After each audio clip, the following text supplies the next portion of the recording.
Isabella has arrived with Sarah, her mummy. Hi, how are you? Good, thank you. Isabella, come close to the microphone. You're used to microphones and studios and God knows what. How old are you now? I'm 11, almost 12. Oh, you're 11. I was saying you were 14. Oh, really? Yes, Thank you. You've grown up faster than any one of us would like. I mean, you're very grown up already. Thank you. So how old were you when you interviewed me for your television show those years ago? How old were you then? Maybe 8. you were 8. I think so. My golly. And you had your own television program at the age of 8. Yeah. Isabella. Now, tell me how it happened. So my mum and I used to read inspirational stories, so we'd have like a picture of the person or an illustration and a story about them on the other side. Yeah. And we'd read them, and I just listened to so many of them that I said to my mum, we can do this. And we were out interviewing different people, and we were out in the Barossa before I knew it, interviewing Maggie Beer, which was so surreal. Yes. And you didn't have any fear of interviewing people? You just took to it just like that? Yeah, well, I'd never had the idea that you could be scared of, like, talking to someone you didn't know. I was very, like, social when I was younger, Yes. playing with other children and, like, having fun. I didn't really have the idea that fear was a thing at that point. Do you have brothers and sisters? No. Aha, the only child. Aha. Is that good fun? It is. When you're younger, I wouldn't say so, because when you've got your parents, like, say they're doing something on the computer, someone's out doing the shopping, and then you've got, like, someone tending to something, you are often bored, because I used to find a lot of fun with other people. Yes. But I guess now that I'm older, I can get up to more mischief with it. What do you call mischief?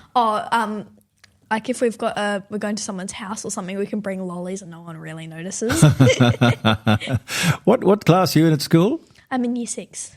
Year 6. And you have probably a firm idea of what you want to do with your life. Absolutely. Well, I have ideas of what I want to do, but I don't know which one yet. Well, tell me about them. I definitely want to do entertainment, whether that be in front of the camera, behind the camera, before it's even filmed. Yeah. Definitely want to do design. Yes. And creating things and drawing and painting and things like that. What star sign are you? Scorpio. Aha. Complicated. Complicated. I've heard that Scorpios are complicated. You're on school holidays now. Yes. Hence you're able to come and sit around the table and talk to us on jeremycordeaux.com. Yes. How's the TV show going? It's really good. We just finished our 3rd season of Inspired By, closing off with Newgate Crowd, which is an emerging band from the Barossa. Yeah, I saw that one. Which was really exciting to watch them air. And we've been nominated for 3 categories in the Antenna Awards, which is really exciting for the 3rd season, which was really cool to hear. So we'll be finding out the results soon.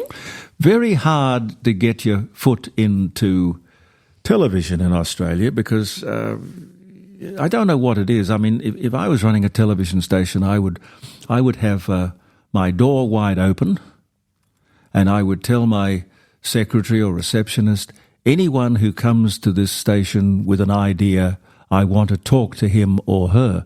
But the truth of the matter is, if you go to a television station, you won't get past the secretary. Yeah. Now, she is the one, or he, these days you don't know, but the secretary is the one who seems to be the gatekeeper. Now, I'm here to stop anyone from getting into that office. Yeah. They've got they have a responsibility to, like, filter things that come through, like... But with respect, the secretary is not there to know what a good idea would look like. It's a bit tricky. But what I'm saying, though, is that the industry is not really receptive of or looking for new ideas and new people. They can pinch somebody who's been a bit of a success over at this station, WISNK in Wisconsin or something. They might do that. But the point is... It must be more fun if you're a television executive to discover new talent, develop it, create it. That would be the interesting part of being a TV executive. But you don't sort of see that. I guess it's just really finding those special people who can look out for those kind of things. Entrepreneurs. Yes. Yes. You'd probably, there's that other side of the business, being an executive, which is, it tends to be a bit more stable than being in front of the camera. You know, you're usually a marked individual. Sooner or later, they're going to come and tap you on the shoulder. I enjoy being able to create the brand as well as like being in front of the camera, like designing all the social media posts, choosing who we ask to come on the show. And I do agree that not an executive, but whatever our version of it is, discovering those kind of people is exciting because you get to research them. You basically know them as well as they know themselves. Yes. To the public eye and things like that, which is really interesting. So you do all your own research when you have guests? So I do my research with my mum and we form questions based on their journeys and their experiences and their edges and what they can offer to the viewers. Have you ever had a dud? I hope I wasn't it. No, you were not. We've never had a dud. I wouldn't say that. Everyone's got some really good talent and gold, I guess, to offer. We like to say it's gold when there's those really key points or quotes that come for the people.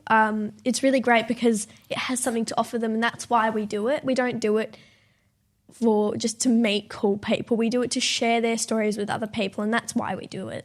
Is it hard to get people to talk? It's an art, you know, to get people to open up. Well, it is sometimes hard. It really depends. Some people are more obviously guarded than others, but I think we've always managed to open them up. She said with a sly grin. Do you allow your guests to have a no-go area? If somebody says, I don't want to talk about... Yes, definitely. We never want to push for personal things. We've had a couple of cases where we've just had to cut stuff out, but that's fine. We totally understand.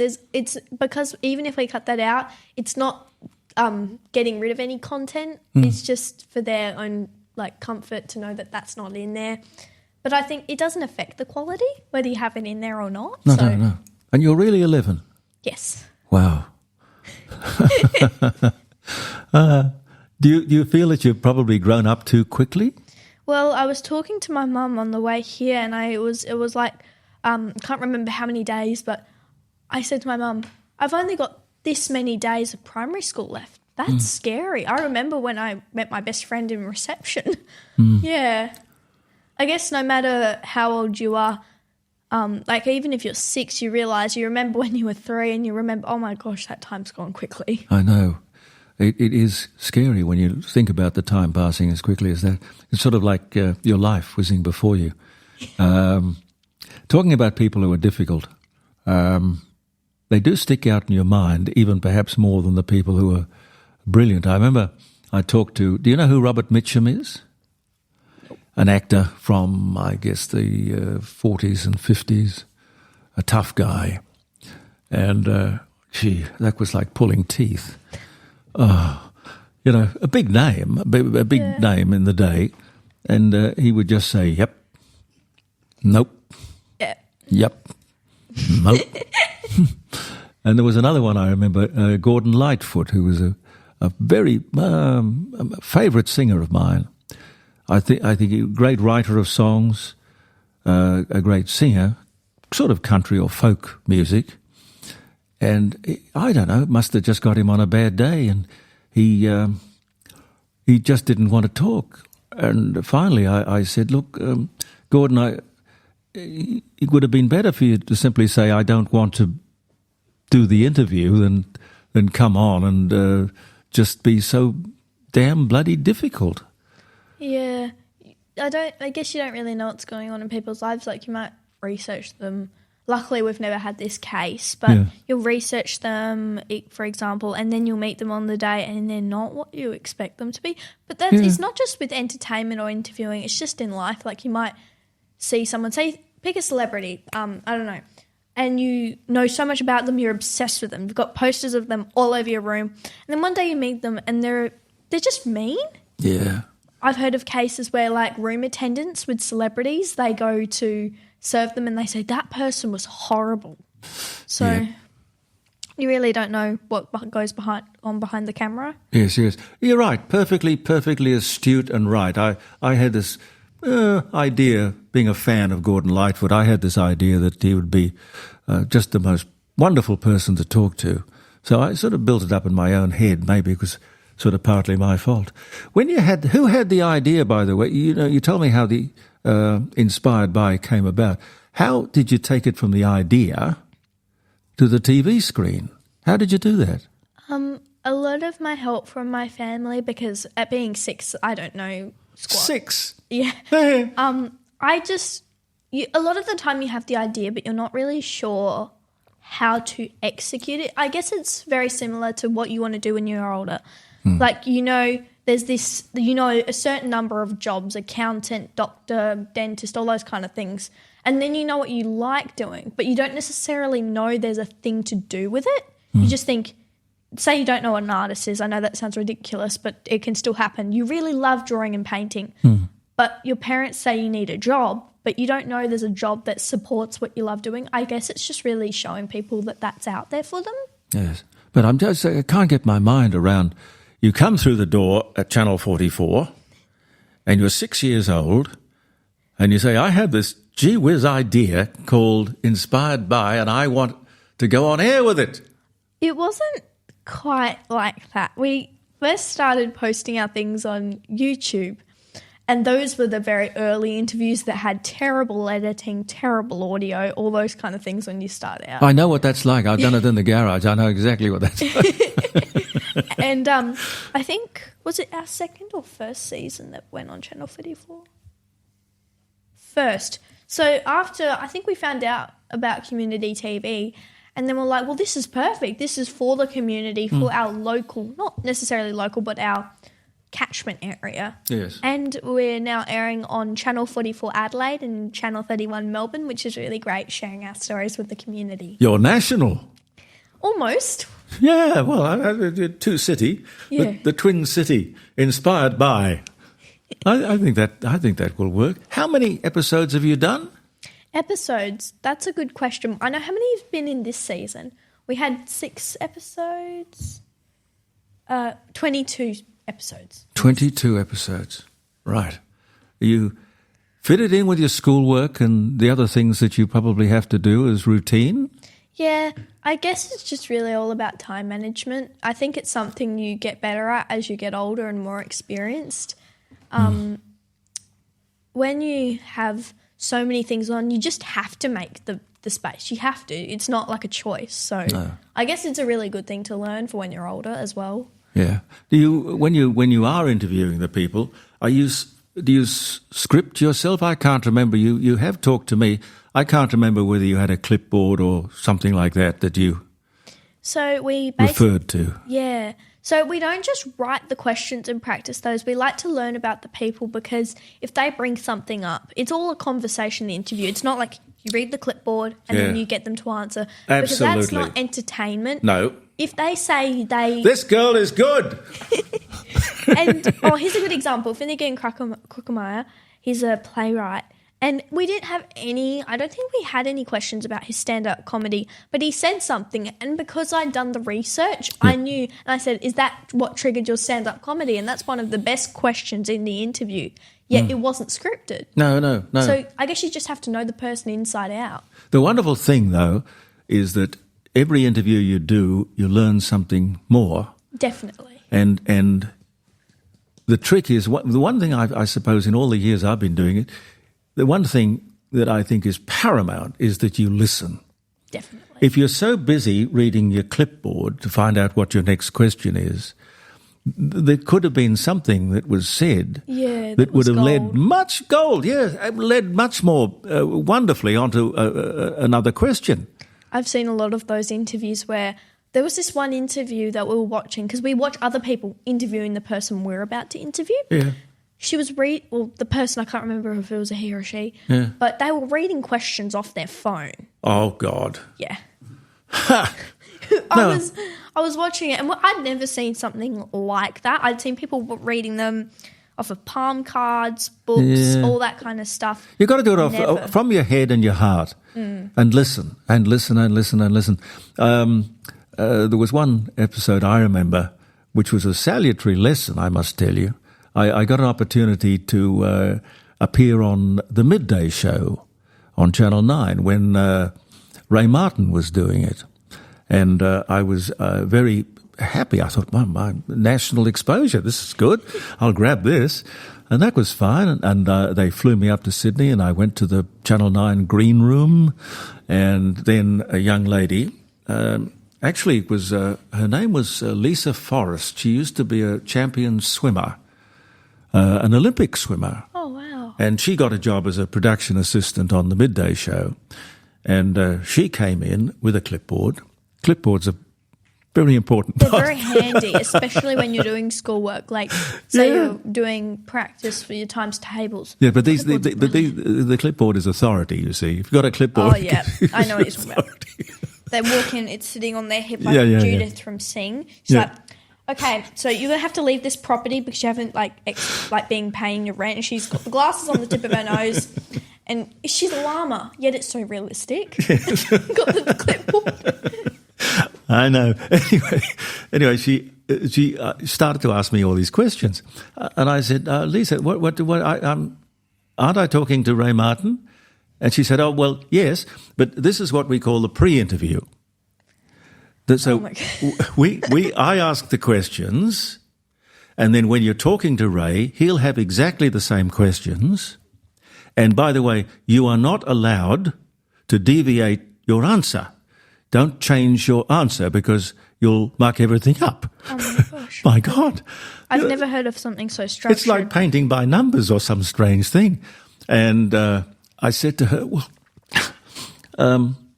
golly, I thought it was a much more spontaneous sort of program. Okay.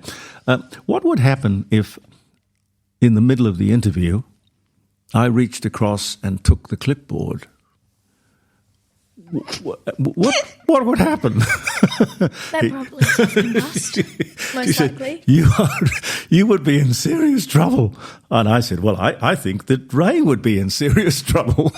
Oh, my God. Look, I just don't understand it. The thing's so complicated now that there are too many production assistants and too many people in the loop. It's far better to just have somebody who can do it from the heart and the head. I know. You know, I just had the worst revelation. You know, people who read the weather and they read the news reports? Yeah. I just discovered they don't learn their scripts off by heart. And that was heartbreaking because I looked up to how they memorise. And I was like, Mum, they must work so hard. They must have short sleeping hours. They must stay up late at night practising. And they have to learn something new every day.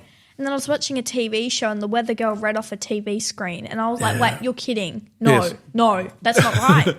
There's the auto cue thing, which you can become so wedded to. There was a story going around Channel 9 for years that Brian Henderson, who was the doyen of newsreaders in Sydney, he's gone to God now, but he read news up until he was nearly 80 years old. My goodness. But he was the consummate reader of the auto cue. And it is an art. It is a talent. Yeah. There's no doubt about that. But there was a story going around Channel 9 that you don't speak to Brian in the corridor because he doesn't say anything unless it's on an auto cue. So, you know, you don't expect him to say hello because it's not there in front of him, which was a bit cruel because I like Brian. I used to work with him at 2GB years and years and years ago. But anyway, be that as it may. Thank you very much. Are you going to hold the clock up to remind me it's not on daylight saving, by the way. Oh, God. You've got to fix the clock. No, that's cheating. We got another hour to go. That's cheating. Isabella bought you this lovely gift. Oh, Isabella, thank you. Let me move the stuff out of the way. This is not notes, by the way. This is that's stories. Dear Jeremy, thank you for having me on the show. Love, Isabella. Have a wonderful day. Oh, and it's a bottle of wine. Oh, and chocolate. Oh, you're so kind. Pepper Jack. I love Pepper Jack. Oh, that's wonderful of you. Thank you so much. That is very sweet of you. I'll put that down carefully. This dining room table seems to be getting smaller and smaller by the day, by the Friday. Well, thank you very much for coming in. Thank you for having me on the show, Jeremy. A great pleasure. And to think that I don't know where you're going. I suspect really interesting, great places. Because if you start at 6, I mean, you are so far ahead of people who may be in competition with you one day, there'll be no stopping you. Hopefully. Well, yeah. Well, anything I can ever do, let me know. Thank you. And you stay close to your mom and make sure that you look after each other. Definitely. Thank you, Sarah, for bringing her in. Good luck with the exams. Have you done your end-of-year exams? We don't have end-of-year exams and I don't want them. No, well, I don't blame you, but how else did they move you on to the next year? We just do tests throughout the year, like assessments, like say in maths, for example, we'll do a fractions assessment. Yeah. So we have units, we'll have fractions, algebra, decimals, all those different things. And instead of having one big exam at the end of the year, we do it in points so we remember all the information. Okay, that sounds like a better system. Because They used to do exams. Yeah. Oh, gosh. Okay. Don't tell them, they might want to bring it back. No. The trouble with the exam is that it is a hurdle. It's a thing that has so much anxiety connected with it. And the thing about anxiety is it always gets in the way of your performance. You worry more and it stuffs up the whole thing, which we don't in life want to do. Lovely to see you, Isabella. Lovely to see you too. Good luck in all you do. Hello, I'm Ray Martin. You're listening to Jeremy Cordeaux, and I hope you're loving the show as I do. Oh, bless you. Hi, Jeremy Cordeaux in the Court of Public Opinion. I'm just on air here to let you know that we'll be live streaming the Court of Public Opinion every Friday between 9 o'clock and 12 on jeremycordeaux.com. Please join us. We'd love to have you.